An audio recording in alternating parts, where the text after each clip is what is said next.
How to delete group chat on Instagram. So if you want to delete that, head over right here to your inbox. So I have in here this group chat with two people. So I can send them a hi or any message that I have.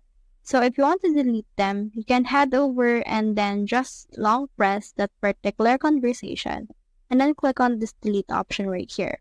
However, take note that when someone else message, this particular conversation will actually go up to your inbox again but without any history. If you want to actually remove them from existence, what you can do is you can head over and then click on this friend's name right here.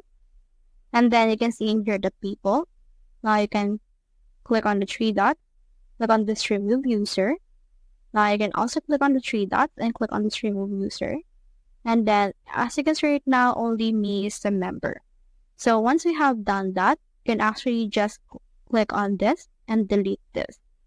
That way, it won't be able to actually appear again because no one else will be able to message because I have removed them and I actually deleted this particular group chat.